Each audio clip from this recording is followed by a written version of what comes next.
Mercury is smaller than some moons. Jupiter could swallow 1,300 Earths.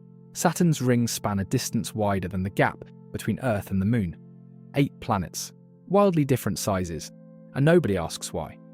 To understand why that matters, you need to see 3 things: how the solar system is built right now, which parameters keep it stable, and what happens when you remove them. Let's start with the build. 4.5 billion years ago, there were no planets. Just a spinning disk of gas and dust around a young star.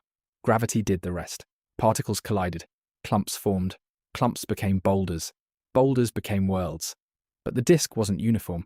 Close to the sun it was hot.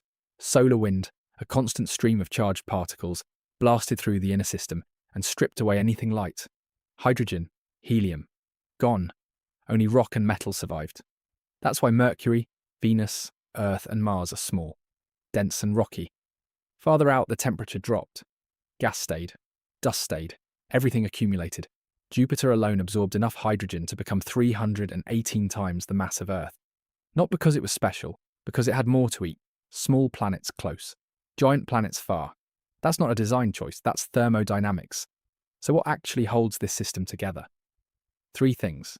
First, orbital balance. Each planet's mass is calibrated to its orbit. Heavy enough to hold a stable path, light enough not to interfere with its neighbours. Change the mass, orbits collide. Second, Jupiter's shield. Jupiter's gravity deflects asteroids away from the inner solar system. Without it, Earth gets bombarded constantly. Third, planetary cores. A planet's size determines whether its core stays molten. A molten core generates a magnetic field. A magnetic field protects the atmosphere. No field, no atmosphere, no life. 3 parameters, all dependent on one variable, size. Now let's break them. We make all 8 planets exactly one size. Earth-sized, 12,742 kilometers in diameter, the mass of 6 trillion kilograms. Mercury grows. Venus stays roughly the same. Mars grows. But Jupiter shrinks from 318 Earth masses to 1. Saturn shrinks from 95 Earth masses to 1. Uranus and Neptune, same. Same orbits, same distances from the Sun, same everything, except mass. The first failure is orbital.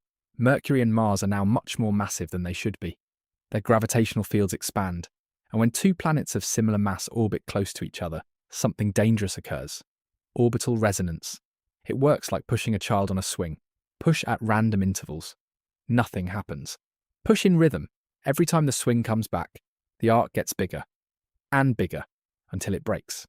Venus and Earth, same mass now, close orbits. Their gravity pushes in rhythm. Earth's orbit stretches from a circle into an ellipse, some months closer to the Sun, some months farther. Temperature swings of 50, 60, 70 degrees. No ecosystem survives that. The second failure is Jupiter. Current Jupiter has a gravitational reach of billions of kilometers. Between Mars and Jupiter sits an asteroid belt. Millions of rocks, some the size of cities. They drift, they wobble. And periodically, their orbits shift toward Earth. Jupiter catches them, bends their trajectories, flings some out of the solar system entirely. Others spiral into Jupiter's atmosphere and burn. The rest never reach the inner planets. Earth-sized Jupiter can't do this. Its gravitational reach shrinks to almost nothing. The asteroids it used to catch now pass straight through. This isn't speculation. Between 3.8 and 4.1 billion years ago, a period called the Late Heavy Bombardment, Jupiter's gravity hadn't fully matured. Asteroids hammered the inner solar system for 300 million years. The evidence is still visible. Look at the Moon through a telescope. Every crater is a rock that could have hit you instead. Jupiter's gravity ended that bombardment. In this scenario, it never ends. Every few decades, a major impact. Every few centuries, an extinction event. You don't build civilizations on a planet that resets every 100 years. The third failure is the outer system. Saturn, Uranus, Neptune, now Earth-sized instead of massive, can't anchor anything. Their orbits destabilize. They drift inward toward the Sun. The asteroid belt, no longer held in place by gas giant gravity, scatters in every direction. 3 simultaneous collapses. Inner orbital chaos. No asteroid shield. Outer system disintegration.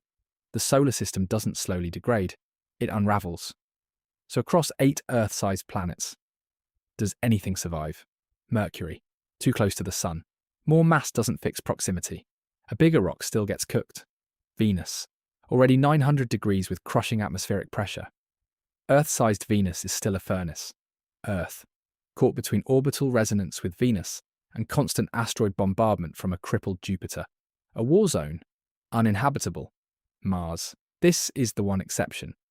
Current Mars is dead because it's too small, cooled too fast, core solidified, magnetic field collapsed. Solar winds stripped its atmosphere molecule by molecule. But Earth-sized Mars keeps its core hot, keeps its magnetic field, keeps its atmosphere, possibly keeps liquid water. In the uniform scenario, Mars might be the only habitable planet in the solar system, but nobody is there to see it. Humans never evolved on Earth.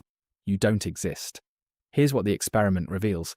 Jupiter's size is a shield, 318 Earth masses, the exact amount needed to deflect asteroids without destabilizing inner orbits.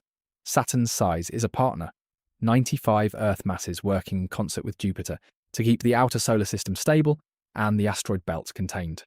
Earth's size is a generator, just large enough to maintain a liquid iron core, which produces a magnetic field, which protects the atmosphere, which regulates temperature, which permits liquid water. The Moon is a stabilizer. Its mass keeps Earth's axial tilt locked at 23.5 degrees.